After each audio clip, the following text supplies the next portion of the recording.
حبايبي عاملين ايه؟ وحشتوني. النهارده ان شاء الله هعمل لكم حاجه حلوه خالص، حاجه بصراحه اول مره اعملها، وان شاء الله هتبقى يعني فال حلو وحاجه حلوه ليكوا ولينا، منكم انتوا تستفادوا ومنكم انا استفاد، وفي نفس الوقت نعملها مع بعض كلنا. واللي يعوز حاجه انا عيني ليه. هنسمي بسم الله ونقول ايدك يا ربي معانا. انا ان شاء الله هعمل حاجه عروسه. حبايبي واصحابي وجيراني واخواتي شجعوني، قالوا لي بدل انت فاتحه قناه يا ياسا بتنزلي فيديوهات على اليوتيوب وعلى الفيسبوك، ماشي، انا اعملي الاكل لازم اعمله ان شاء الله. يلا نسمي بسم الله ونقول ايدك يا رب معانا. انا معايا 3 فرخات اهو، ماشي، وهنتبل الحاجه بتاعتهم اللي انتوا عارفينها. بصوا حبايبي اهي دولت، ماشي، 4 حبايات طماطم، بصلايه، ماشي، 3 حبايات فلفل اللي هم 2 رومي اخضر وواحد احمر وواحد قرن شطه، بس عشان ام العروسه قالت لي انا ما بحبش الحراق قوي، ماشي، وليمونتين و4 فصوص توم، ماشي حبايبي. كل دولت هاخدهم واطحنهم فين؟ في الخلاط، بس ده هنعصره لوحده وانا هوريكم خطوه خطوه. بعد ما اعصر ده هوريها لكم. بعد ما طحنا الحاجات في الخلاط هشيل دي ببركه ربنا، ماشي، وهجيب طبق كده اهو، وهجيب اهو، انا على فكره حطيت فيه كوبايه ميه عشان الخلاط يلف، ماشي حبايبي. ادي الخليط اللي احنا عملناه، طبعا احنا عاملين ببركه ربنا كتير عشان دول 3 فرخات، ماشي، زي ما قلت لكم. عايزه تكتري كتري، بس بصراحه ام العروسه قالت لي انا هعمل نص ياسه وانت اعملي نص، يعني انا عامله نص كميه الاكل وهي بتعمل برده نص كميه الاكل، ماشي. هنا معلقه فلفل اهو يا حبايبي، معلقه فلفل،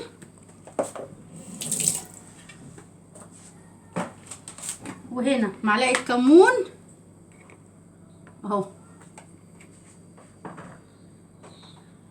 وهنا معلقه بهارات،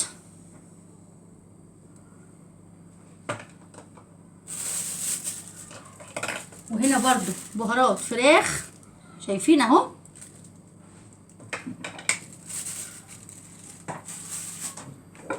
وهنا ده كيس بتاع المشويات بتاع الفراخ، انا جبته عشان يطعم الفراخ. طبعا زي ما انتوا عارفين بتبقى حاجه العروسه ومعازيم جايه كتير، بيبقوا عايزين الاكل طعم حلو.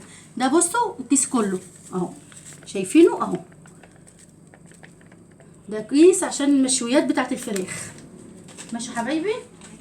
وهتجيبوا معلقه كاري اهي، وهتجيبوا معلقه كركم، بصوا حبايبي معلقه كركم، وهتجيبوا معلقه بابريكا، وبعدها مكعبين ماجي شايفينه اهو، يطعم الاكل. 2 لو فرخه واحده ماشي، ولا فرختين تحطي واحد بس، لكن دول عشان 3 أو 4 وتروحي حاطه اهو يا حبايبي. انا اشيل الكيس بس اهو. هتيجوا وتجيبوا ليمونه، انا الليمونه مضربتهاش في الخلاط، ماشي اهو، وتروحوا عصرينها اهو اهو يا حبايبي، اهو يا حبايبي. هنكمل الليمونه التانية عشان انا بحط ليمونتين، ماشي اهو يا حبايبي. ادي الليمونه التانية اهو. الخلطه دي انا عليكم بخير عاملاها من بالليل، وهنقع الفراخ فيها واحطها في التلاجة، متحطهاش من بره عشان الفراخ ما تبص. وهتجيبي شويه خل اهو، وبعدها صويا صوص اهو شايفين اهو، وهتجيبوا دبس رمان اهو يا حبايبي. بصوا هنحط شويه حلوين كده اهو، وبكلوا بقى الفراخ دي وادعولي. وهتجيبوا شويه زيت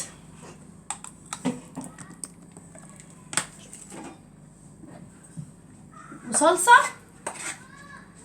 هتجيبوا معلقه صلصه، ماشي، اهو شايفين صلصه، حطيت معلقتين صلصه حلوه، انا عاملاها على ايدي على فكره.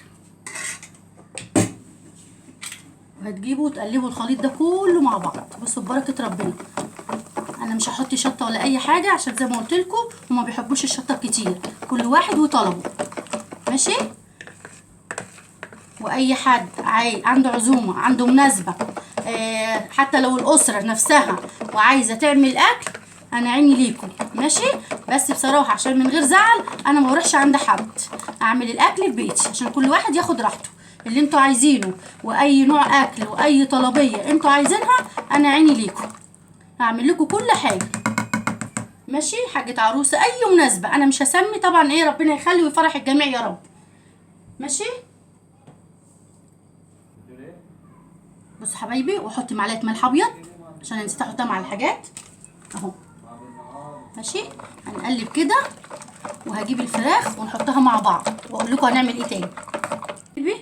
اهو بعد ما عملت الخليط اهو، الخليط ده جميل بالامانه. بصوا بقى، انا الفراخ دي مورقاها اهي، شايفينها مورقينها ومخليها زي الفل اهي اهي. ودي انا خليت لكم واحده عشان اورقها معاكم. بصوا حبايبي، هوسع بس لنفسي اهو. بصوا اهو، هتجيبي وتروحي مدخله ايديكي كده اهو، وتروحي مفتحه بس بالراحه عشان تفصلي الجلد. شايفه صابعي اهو. بصوا اهو يا حبايبي، شايفه صابعي اهو، تورقي الجلد اهو. شايفاه اهو. تروحي شايله كده ومقطعه، كل اللي يقابلك بقطعيه بالراحه، اللي هو الفاصل بس بين الجلد وبين اللحمه بتاعه الفراخ اهو يا حبايبي، عشان تتبيله تخش من جوه. هدخلها معاكم واهو. وسامحوني ان انا بعمل بايديا عشان انا مش بعرف البس جواندي بصراحه، بس يعلم الله انا ايدي في الميه على طول. طبعا انتوا عارفين ست البيت اهو. بصوا شايفينها، بصوا رفعها بايدي اهو. بصوا متورقه ازاي اهي. هعمل ايه؟ هجيب، هوسع لنفسي كده اهو، بس اجيب الفرخه كده واروح عامله لكم. شايفين حبايبي اهو. بصوا اهو اهو اهو. بس انا عايزه اعمل بايدي بالامانه عشان انا مش عارفه كده بالمعلقه اهو. بصوا حبايبي اهو، انا هدخل كده. شايفين اهو اهو. بص الخليط اهو كده اهو. هتعملي ايه؟ هتمسكي الخليط ده وتروحي بعد ما تعمليه تروحي حطاه كله في قلب التلاجة. انا كل اللي هعمله ان انا هعمل دي وهوريكم واعمل واحده تاني. ماشي اهو. بصوا عشان بس الطبق صغير اهو. انا خلصت دي، هحطها في قلب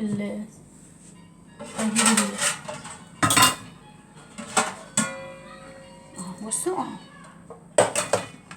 اهو يا حبايبي. بصوا اهو، شايفين ان انا برضو دي مورقاها، انا وريت لكم واحده عشان تشوفوها.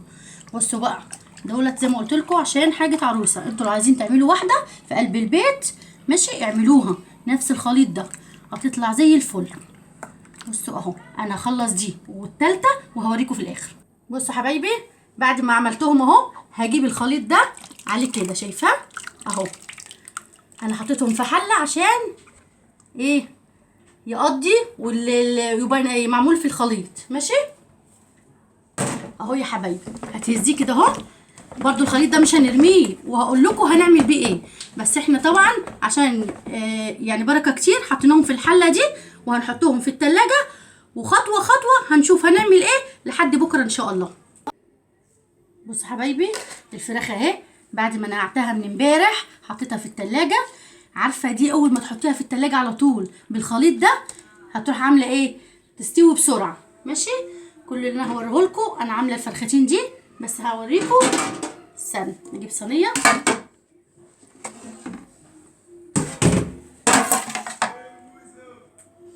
اهو. هجيب الفرخه دي شايفينها، وهعمل الجناح بتاعها كده اهو.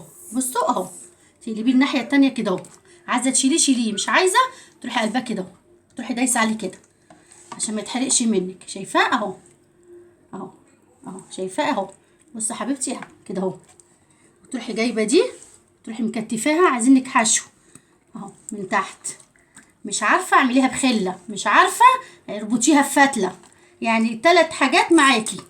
ماشي اهو، شايفين ادي الفرخه اهي، دي اتفكت اهي مني. استني نعملها تاني اهو، دوس عليها بس قوي كده عشان ايه تمسك اهو كده، مسكت اهي. شايفينها اهي. التانية برضو اهو. هتجيبي الفرخه دي كده اهو، والتانية انا عاملاها اهي، شايفينها اهي، ومكتفاها زي ما قلت لك، يا تعمليها بخله يا بفتله، يا اما ايه تكتفيها زي ما انا مكتفاها كده. وهتجيبي اهي، هتسمي اهو، تقولي بسم الله. بصوا اهو 3 فرخات. كل اللي هعمله ان انا هجيب خليط من ده. بصوا هتدلقوا عليها شويه بس كده اهو، شايفين اهو اهو.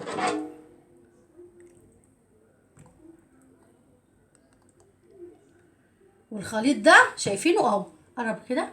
الخليط ده ما ترموهوش، عشان كل ما الميه تنشف في الصينيه هنعمل ايه؟ هنزودها بيه عشان تاخد ريحه وطعم حلو. ماشي. هنجيب كوبايه ميه ونحطها من تحت. بصوا حبايبي اهي، هدلوها في النص اهو، شايفين اهو. بس اهو كوبايه واحده اهي. هغسل ايدي بس واقول لكم هنعمل ايه تاني.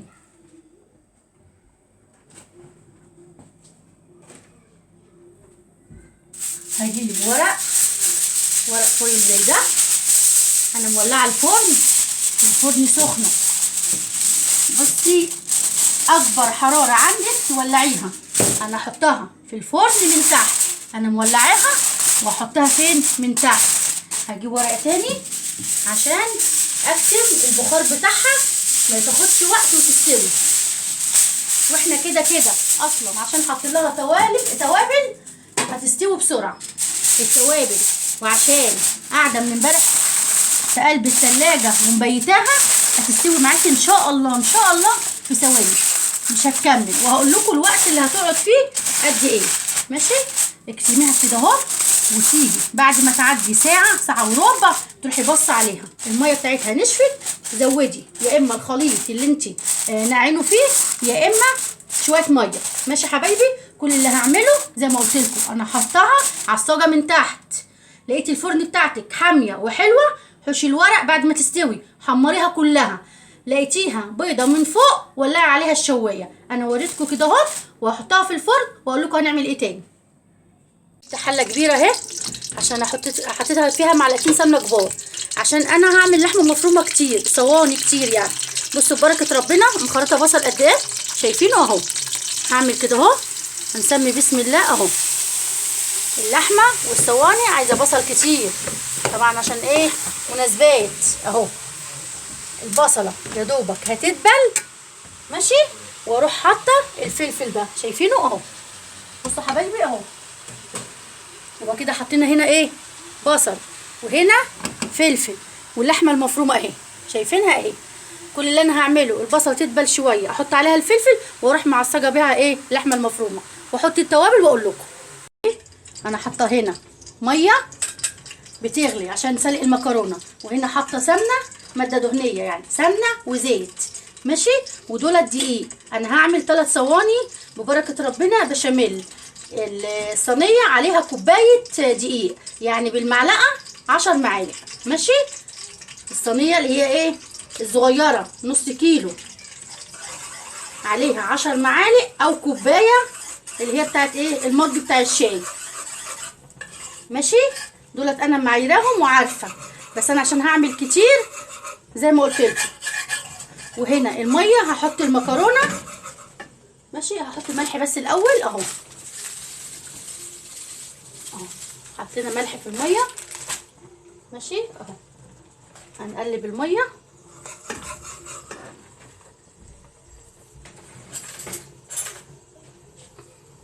اهو يا حبايبي عشان الملح. بصوا ببركه ربنا مكرونه اهي، عشان احنا عاملين كميه كتيره. بصوا كل اللي هعمله بقى ان انا هعمل البشاميل هنا اهو، شايفين؟ يا دوبك يستوي والمكرونه تستوي، وهوريها لكم برده خطوه خطوه. ماشي، شايفينه اهو لسه هيتخن تاني، بس انا قلت اوريكم. ماشي، الشوربه اهي معايا، هنفضي شويه شوربه اهو. ماشي اهو، الكسرونه دي مطرح اللبن، خلي بالكم حطيت فيها شويه شوربه. كل اللي هعمله ايه، ان انا هحط مكعبين ماجي هنا، واحط التوابل كلها اللي هو ايه، معلقه فلفل، معلقه كمون، معلقه كزبره، ماشي، بهارات دي في البشاميل بتاع ده المكرونه. ماشي حبايبي، هفضل اقلب فيه كده اهو لحد ما يتمسك في بعضه، والمكرونه هصفيها وهقول لكم هنعمل ايه. بصوا حبايبي، ادي اللحمه المفرومه اللي عملتها انا، معصجاها من بالليل، يعني الفراخ متبلاها من بالليل واللحمه معصجاها من بالليل. مفيش غير عليكي بخير. تاني يوم عملت كل اللي انا وريته لكم ده. اللي حصل ايه، عملت اللحمه مع البصل مع الفلفل، فلفل الوان، حطيت التوابل وحطيت مرقتين دجاج، وبصي ظبطت كله. طبعا التوابل اللي انتوا عارفينها، اللي هي توابل اللحمه والكمون والكزبره، ماشي، ومرقتين ماجي. وشفت لو عايزه ملح، خلصتها وعصقتها، اروح عامله البشاميل بتاعها اللي انا وريته لكم. بصوا اهو اللي انا وريته لكم اهو. بصوا حبايبي، بصوا بركه ربنا، وبصوا ابيض ازاي ونضيف اهو. بعد ما عملته ووريته لكم، حطيت لبن وحطيت ايه، شوربه. ماشي اهو، تخلصوا ده وتروحوا ايه عاملينه. حطيت فيه ايه، مكعبين ماجي وملح فلفل برده وكمون والتوابل كلها اللي انت عارفاها.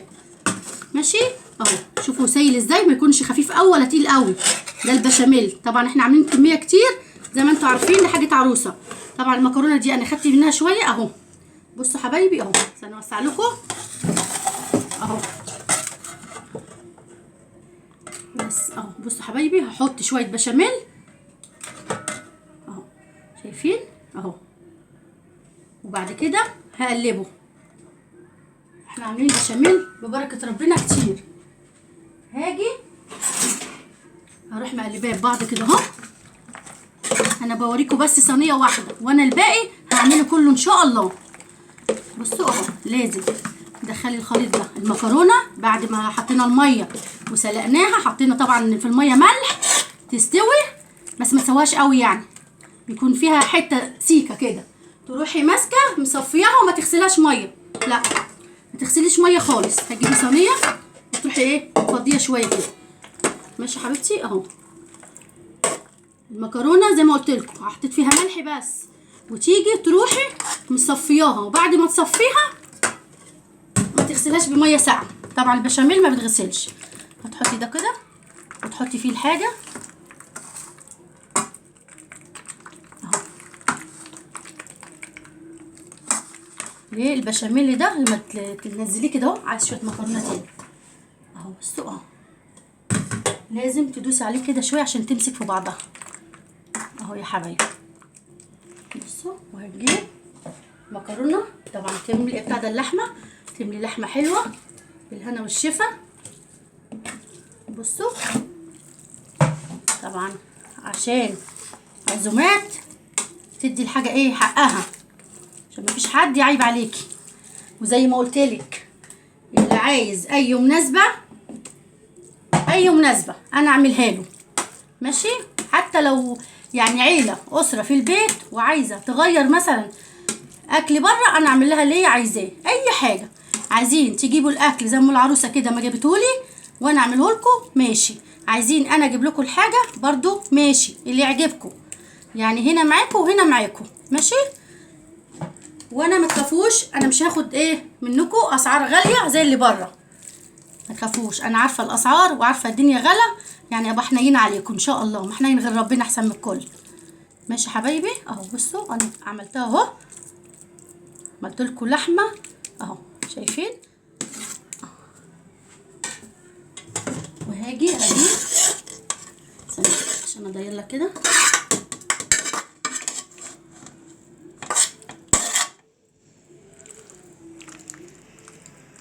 حته لحمه بقى وحته صينيه بشاميل عسل. اللي عاوزها بالجبنه ماشي، اللي عاوزها اي حاجه. كل ما تكلفي الحاجه هتاخدي منها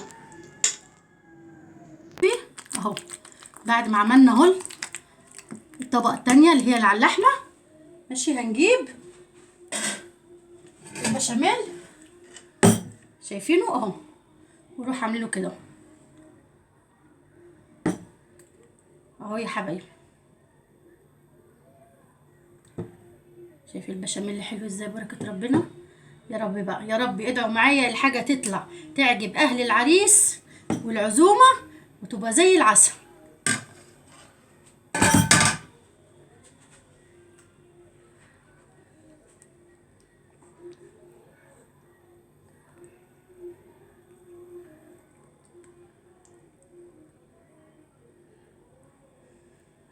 الاسود ده فلفل اسمر، خلي بالكم. بصوا حبايبي اهو، ادي البشاميل بعد ما حطيناه. هنجيب طبق زي كده، هنكسر فيه بيضه، شايفين اهو. هنجيب فلفل اسمر، هنحط حته صغننه بس، وهنعمل كده بالمعلقه. طبعا هي مش عايزه اي حاجه خالص.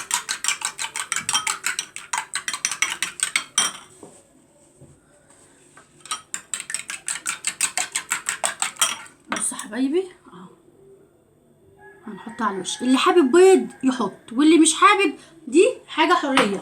عايز يحط جبنه يحط. انا همسح بس الحروف بتاعت الصينيه كده عشان ما تحرقش مننا في البوتاجاز. ماشي. وهنلف دي كده ماشي اهو. هنعرف نديرها كده اهو ونعملها. بصوا مشيوها كده اهو، عشان انا مليها او اصلا اهو. شايفين يا حبايبي؟ زي ما قلت لكم، اللي حابب يحط بيض براحته، واللي مش حابب حط جبنه. مش عايزين لا جبنه ولا بيض، حطوها هي تبقى زي الفل. البشاميل بتاعها هيتحمر. يلا انا هحط دي في الفرن وهعمل باقي الصواني. انا وريتكم واحده وكله زي بعضه، وهقول لكم هنعمل ايه. انا حطيت هنا معلقه سمنه على معلقه زيت. الزيت بيفلفل. هنعمل رز بسمتي ماشي. عايزين تحطوا ده لوحده ده لوحده براحتكم، بس انا بحب احط السمنه على الزيت عشان ايه؟ تفلفلوا كده تبقى حلو. ماشي. ده نص كيلو رز بسمتي، ماسكاه نقعاه وغسلته اهو. يعني غسلته حلو وصفيته ولازم تنقعيه عشان عارفه الرز البسمتي بياخد ايه؟ وقت كتير في السوا. لما تنقعيه هيسهل عليك الطريق اهو. بصوا اهو، هتمسكيه تشوحيه كده اهو. وانتي بتشوحيه تروحي حاطه عليه، حط البهارات بقى ماشي ماشي. بصوا حبايبي، دي بهارات بتاعت الرز البسمتي ماشي. وده كمون على كزبره زي ما انتوا عارفين، معلقه. هنحط ايه تاني؟ هنحط معلقه كاري. كاري يا منسه معلقه كاري. انا بحب الكاري. انتوا اللي عايزين تحطوه حطوه، اللي عايزين تشيلوه شيلوه براحتكم. ودي معلقه كركم، طبعا كركم عشان يبقى ايه؟ اصفر. معلقه والتانيه ماشي حبايبي اهو. بعد ما عملنا الكاري والكركم هنحط واحد مكعب. طب ليه؟ هيطعمه يبقى جميل قوي بامانه اهو. هتمسكيه تروحي ماسكه وتروحي مقلباه، تقلبيه في بعضه كده اهو شويه. وتحطي برده الملح بتاعه اهو. احنا مش هنحط كتير عشان احنا حاطين ايه؟ مرق الدجاج ماشي، مكعب يعني. هحط حبه صغيرين اهو شايفينه، بس لو عوزنا هنحط تاني. يلا هنقلبه مع بعض. بيشوح تشويحه كده اهو. خلي بالكم الرز البسمتي ده انا بعمله بكذا طريقه، يعني شفتوا لو انتوا تاخدوا بالكم في القناه عملناه بكذا طريقه. انا هحط بس ايه؟ شويه كركم تاني عشان انا بحبه اصفر قوي اهو. حطيت معلقه تاني اهي. الكركم بيدي طعم حلو وريحه حلوه، وبالذات مع الكاري اهو. كل اللي هعمله ان انا هزود الميه معاكم دلوقتي. وخلي بالكم الرز البسمتي بياخد ميه كتير. عندك شوربه حطي، ما عندكيش انا خلصت الشوربه اللي هي عملتها على البشاميل. هعمل بقى ايه؟ ميه مغليه اهو.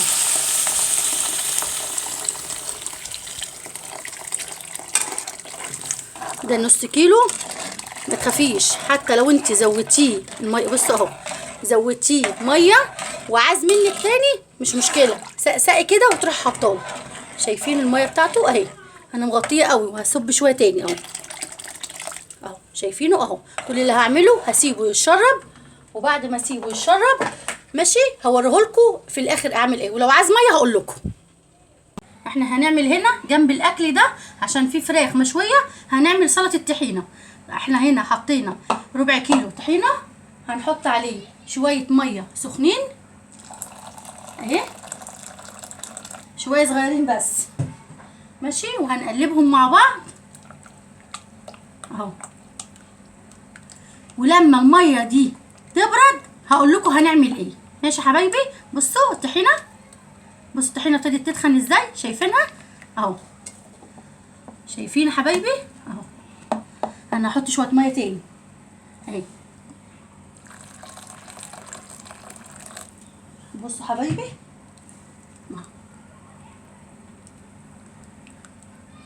اقعدي قلبي فيها كتير عشان ما تبقاش مكلكعه منك كده وتبقى عامله زي الكور.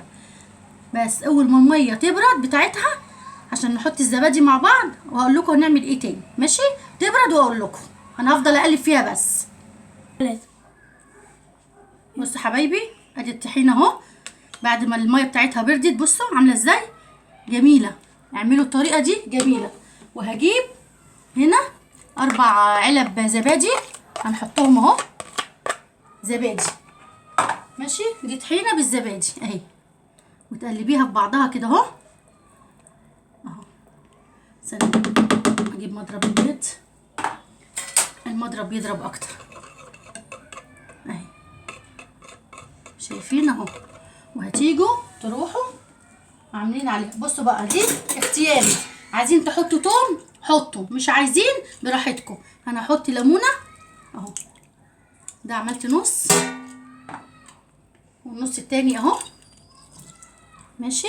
بس انا مش هحط توم عشان التوم في ناس ما بتحبهوش، وهحط شويه خل صغيرين خالص عشان احنا حاطين ايه حبه نونه، حاطين ليمون ماشي حبايبي. وهحط هنا كمون، شويه كمون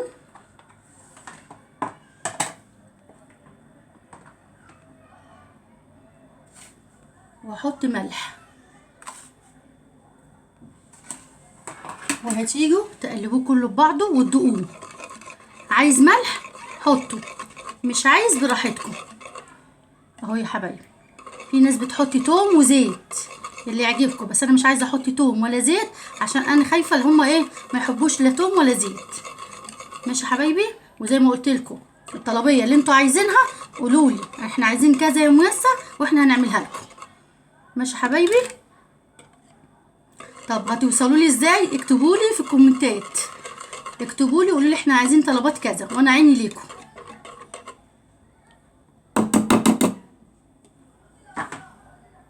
ماشي. هخلص دي هفضيها كده اهو ماشي. وثواني بس اعمل حاجه تاني. بصوا حبايبي هجيب علبه زي كده عشان انا هديهم في علب اهو. شايفين دلقت الطحينه ازاي اهو. هنزل كده طبق طحينه بصراحه عسل. طبعا لو هو في نفر مثلا ولا نفرين عايزين طلب، انا عندي علب صغيره بحط فيها، لكن دولت عشان ايه عائليه احط في ايه في العلبه اللي زي دي ماشي يا حبايبي. وهجيب اروح حاطه شويه كمون ونزينها كده اهو. نروح حاطه كمان شويه شطه وازينها حاجات بسيطه عشان هم ما بيحبوش الشطه كتير، بس مش هحط كتير. بس ادي السلطه خلصت، هطلع الحاجات من الفرن واوريها لكم. بصوا حبايبي الصينيتين في البوتاجاز اهم. بصوا بعد كده اهو هوريكم اللي استوى. يلا ابدا. بصوا حبايبي بصوا ادي اهو كده عملت 3 صواني بشاميل وحله رز بسمتي والطحينه و3 الفرخات ماشي. بألف هنا وشفا للعروسه واهل العروسه، ومبروك يا ام كريم لبنتك، لان بنتها صاحبه بنتي الاستاذه. ماشي، كلهم مدرسين بصراحه. الف الف مبروك ليهم، ويا رب فرح البنات كلها. وما تنسوش اشتركوا في القناه، فعلوا الجرس يوصلكوا كل جديد. الف مبروك يا ام كريم.